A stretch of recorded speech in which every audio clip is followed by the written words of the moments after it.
Lots of people are boycotting Call of Duty or asking people to boycott Call of Duty. And it's not just strictly Call of Duty. There's tons of Activision Blizzard games that people are asking to boycott. And there's a conflict of interest for me. And just to be clear, I support those that are walking out from Activision and are trying to change their workplace for the better so that they can perform and work in a safe and supportive environment. No one should have to go to work worrying about their coworkers and supervisors acting that way. I think we all know how I feel about that based on the past videos, but because of the walkout the other day, there's been tons of people talking about boycotting Call of Duty and saying, hey, you know what? Employees of Activision are calling on you to stop playing their games and support them. And there's a conflict of interest to me. And this topic, I'm walking on thin ice, and I don't mean to offend anyone, which is why I came out and said that I support Activision and Blizzard. But the conflict of interest to me is just because they're the publishing studios of the game doesn't mean that it's an entire Call of Duty issue. It's more of like an Activision issue. And who knows what goes on in the rest of the gaming world and all like the other gaming development studios. We don't know what goes on at Treyarch, Infinity Ward, so on and so forth. We know this has come out about Blizzard and Activision, and this has been a thing since 2018. I think that's when the actual investigation started, and it just became public recently. But I think it's very unfair to those at studios like Treyarch and Infinity Ward, because those are people that work on developing the game. And if you guys have watched any videos with Prestigious Key, JC Backfire, Mr. T Lexify, those who have been to like the Black Ops 4 reveal event or just other reveal events in the Call of Duty franchise, you know that when they're talking to the developers one-on-one, the developers care so much about the game and they want to bring a product that we all enjoy and love to the table. I think it's really unfair to them, because just because they're like, it's almost guilty by association right now. That's what's going on in the community, and I'm seeing a lot of that. Just because Treyarch and Infinity Ward and Raven and Sledgehammer work underneath Activision's publishing, it's making them seem guilty at the same time, even though it's specifically an Activision Blizzard incident. And yeah, I think it's unfair to the developers of the game. I don't like, honestly, I don't know what Activision does towards Call of Duty. I know Activision is the main publisher, and every sub studio, Raven, the ones I've already listed, Treyarch, you guys know them.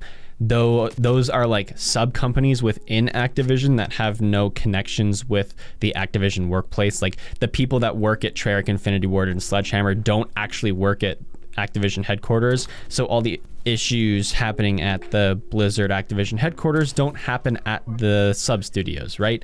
And so that's why I think it's unfair to them. And there's another conflict of interest to me. As dumb as it sounds, quite literally rely on Call of Duty for my main source of income right now. A lot of you know YouTube is my job this summer, and I'm not working a traditional part-time job or full-time job this summer just because I'm trying out YouTube and seeing where I can take it.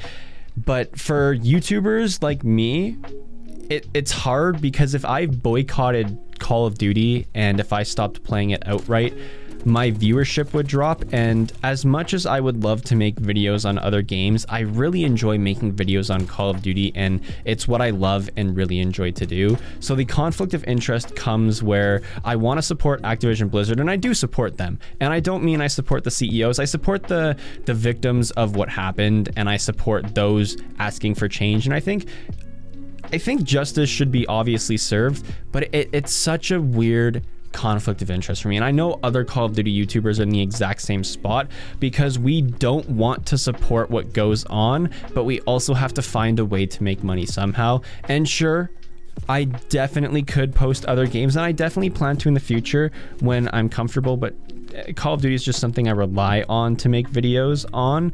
And it's not just like, oh, my channel would be dead without Call of Duty. I could definitely make videos on non-Call of Duty games, but right now it's where I want to explore and build my video creativity and like my skills in editing and writing scripts and doing all that stuff.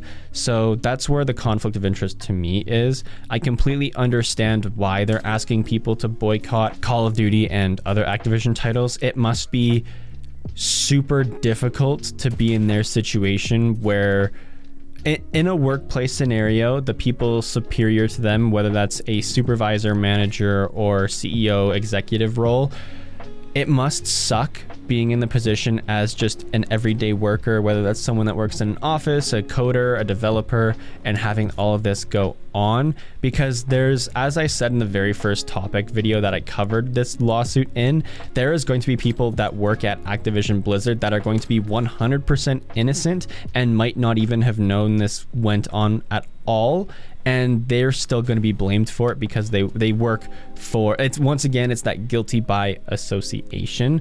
So yeah, I'm really conflicted on what to do. I really want to continue making Call of Duty videos, and I definitely plan to. For those that are saying, is it still okay to play Call of Duty? For my personal opinion, I say yes. I think there's other ways where you can not support Activision, voicing your opinion, supporting their causes. There's tons of donation links for people that have been affected, and just other workplace charities in the first place. There's a, I don't remember it exactly, but there's a tweet that Charlie Intel made just after the story broke, and they said if you want to support the cause or any of, like, sign any of these petitions, you can go do that. So I'll post that tweet in the description below, even though it's going to be about a week old by the time this video is up. But yeah, so if you're questioning if it's still okay to play Call of Duty, make your own judgment calls. My judgment call right now is playing Call of Duty doesn't directly support Activision themselves. In my perspective, I'm supporting those at Treyarch, Infinity Ward, Raven, those other developers, and yeah, that's my perspective and my outlook on the situation. It's super confusing just because of how new this is, and it's super confusing being in just like the viewing population of this lawsuit, because we have no, like, we have read what goes on, but we have no idea what it feels like, or we don't have any firsthand experience with these lawsuits and with what goes on at Activision. We can just read and hear the stories and listen to people that have experienced it, but even then we'll never know exactly what's going on and what has gone on in the past. So yeah, let me know what you guys think in the comment section down below. Are you guys going to boycott Call of Duty?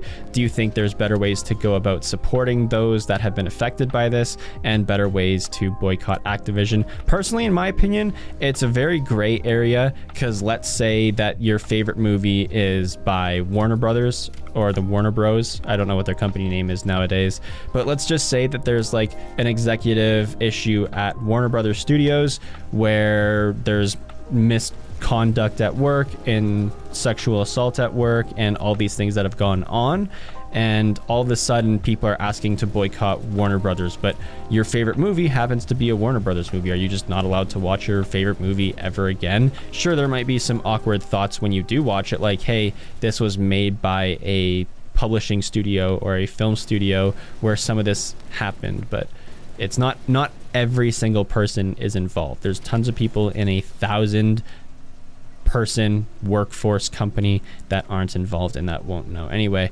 yeah, that's it. I'm gonna wrap it up here. If there is one, I'll see you guys in the next one. Peace.